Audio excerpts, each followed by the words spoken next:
எல்லாருக்கும் ஹாய்ங்க. நம்மளுடைய சீக்ரெட் ஃபைலில் இருக்கக்கூடிய இன்ஃபர்மேஷன்ஸ் எல்லாமே நீங்கள் வீடியோவாக கேட்டிருந்தீங்க. ஸோ எனக்கு எப்பப்பெல்லாம் டைம் கிடைக்குதோ அப்போல்லாம் உங்களுக்கு இந்த மாதிரி ஒரு விஷயமா எடுத்து ஷார்ட்ஸில் நான் அப்லோட் பண்ணுறேன். ஸோ மறக்காமல் நம்மளோட அம்மு பாசிட்டிவிட்டி சேனலுக்கு சப்ஸ்கிரைப் பண்ணி சப்போர்ட் பண்ணுங்கள். ஸோ இன்றைக்கி வந்து டே டு டே லைஃப்பில் நம்ம ஃபாலோ பண்ண வேண்டிய ஒரு 7 முக்கியமான ஸ்பிரிச்சுவல் ஆக்டிவிட்டி தான் உங்ககிட்ட ஷேர் பண்ண போகிறேன். இது எல்லாமே ரொம்ப சிம்பிளாக இருக்கும். அதே நேரத்தில் நமக்கு மணி ஃப்ளோ இன்க்ரீஸ் பண்ணுறதுக்கு இது ரொம்பவே யூஸ்ஃபுல்லாக இருக்கும்.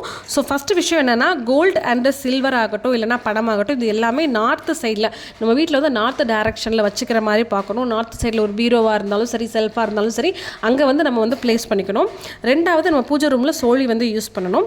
மூணாவது வந்து மணி, கோல்டு, சில்வர் ஐட்டம்ஸ் இது எல்லாமே நம்ம எல்லோ கலர் கிளாத்லையோ எல்லோ கலர் பாக்ஸ்லையோ இல்லை உட்டன் பாக்ஸ்லையோ வைக்கிற மாதிரி நம்ம பார்த்துக்கணும். நாலாவது வந்து பூஜை ரூமில் எப்பவுமே டெய்லி ஜவ்வாது அந்த சாம்பிராணி நம்ம யூஸ் பண்ணணும். அஞ்சாவது வந்து காலையில் பிரம்ம முகூர்த்தத்தில் கண்டிப்பாக நம்ம வந்து எந்திக்கணும். ஆறாவது வந்து வீட்டில் எப்பவுமே நம்ம துடைக்கிறதுக்கு, வீடு தூக்குறதுக்கு நிறைய இந்த மாப்பு, அதுக்கப்புறம் விளக்கமாரெலாம் யூஸ் பண்ணுவோம்ல, இது எல்லாமே வந்து நம்ம அங்கங்கே போடக்கூடாது.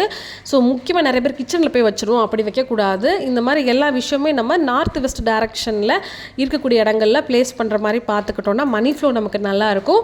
லாஸ்ட் 7th ஒன்று முக்கியமான விஷயம் என்னென்னா, சேலரி வாங்கின உடனே மறக்காமல் நம்ம கல் உப்பு வாங்கணும். இதை ஃபாலோ பண்ணுங்கள்.